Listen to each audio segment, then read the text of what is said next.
नंदन जी, क्या सबूत है कि वहां भगवान कृष्ण पैदा हुए थे? पूछ रहे हैं। कितने हजार साल पहले पैदा हुए? नहीं, पहले तो आप ये बताओ, आप इस बात को मानते हो कि नहीं कि भगवान श्री कृष्ण पैदा हुए? बिल्कुल, जब दुनिया में आए तो पैदा हुए। नहीं हुए कि नहीं? हाँ बिल्कुल पैदा हुए। आपसे पूछा ही नहीं, आप क्यों बोलते हो बीच में भाई? अभी मैं हाथ जोड़ रहा हूँ, जब तक सामने थोड़े पैदा हुए उनसे वो तो मान रहे हैं, वो तो मान रहे हैं। एक मिनट देखिए, प्रॉब्लम यह है कि जब आप बोलते हैं तो मैं नहीं बोल रहा हूँ, और जब वो मुझसे पूछ रहे हैं तो मुझे जवाब देना ही पड़ेगा। प्लीज। अब प्रश्न भी मुझसे ही संबंधित है कि भगवान श्री कृष्ण आए कि नहीं आए। आए तो कितने साल पहले आए? आए थे, लेकिन कितने हजार साल पहले आए वो जब सब मैं अभी बताऊंगा। अरे मैं ही बताऊंगा, मुझसे ही संबंधित है क्वेश्चन। जी बिल्कुल। आप ये बात मानते हैं कि नहीं कि भगवान श्री कृष्ण प्रकट हुए? मानते? आप अपनी बात कहिए। अरे मुझे आप बताओ, सही प्रकट हुए कि नहीं? आप पैदा हुए प्रकट हुए दो चीज हो गई ना। पैदा होना प्रकट होना दोनों अलग अलग। मैं बताता हूं, भगवान कभी पैदा नहीं होते, भगवान हमेशा प्रकट होते हैं।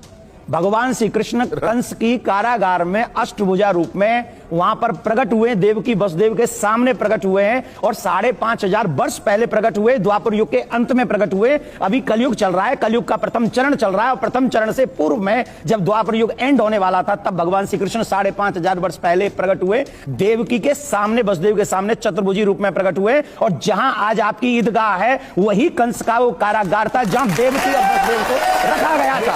ये सिर्फ आपकी काल्पनिक और आस्था की बात है। मेरी बात सुनिए, मैं आपको प्रमाण दे रहा हूं।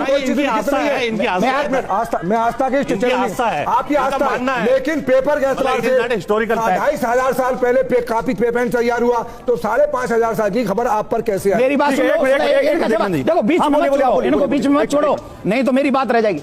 आपने कभी भागवत का अध्ययन किया है? भागवत पढ़ी आपने कभी? नहीं पढ़ी। सुनिए कभी? हाँ सुनिए। सुनिए, हमारे आर्यन आर्य टीचर थे, वो हमें टीचर की बात मत अरे थे, और ये कहते थे ये काल्पनिक बातें हैं, इसमें सत्यता नहीं है। इसलिए मेरा निवेदन है, कौन क्या कहते थे? आर्यन आर्य हमारे टीचर थे, वो पढ़ाते थे, और हमने जितनी महाभारत और गीता सुनी है उन्हीं से सुनी। अच्छा हासिफ खान साहब, एक मिनट। देखिए नंदन जी, एक मिनट आप बोलिएगा, जनता क्या सोचती है इस बारे में? मैं वो पूछ लेता हूँ। मैम बोलिए, आप क्या सोचती हैं? माँ को एक वरदान होता है, अगर उसके पेट में कोई बच्चा आ गया, आक्रांता का आ गया, चोर का आ गया, डाकू का आ गया, 9 महीने अगर उसने उसको पाल लिया, वो प्यार से पैदा कर ही देती है। आप कैसी बात करते हैं उस जमाने के बारे में सोचिए। ठीक है मैम।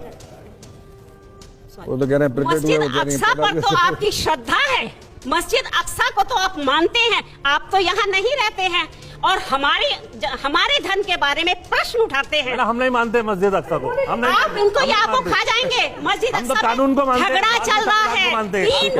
ठीक है, एक मिनट। भारतीय संविधान। बोलिए, आपस में बात नहीं, बात नहीं। एक मिनट। आज आप इतिहास को और ऐतिहासिक तथ्यों को जिस तरह नकार रहे हैं, हो सकता है 4 पीढ़ियों बाद आपको भी कोई नकार दे, क्या आप थे ही नहीं। ठीक है, चलिए। ऑब्वियस है। क्या सवाल? एक मिनट, कामरान साहब आप बोल रहे थे, क्या बोल रहे थे आप कि आप अक्सा मस्जिद को नहीं मानते? यहाँ पे बहुत सारे मैं वोटिंग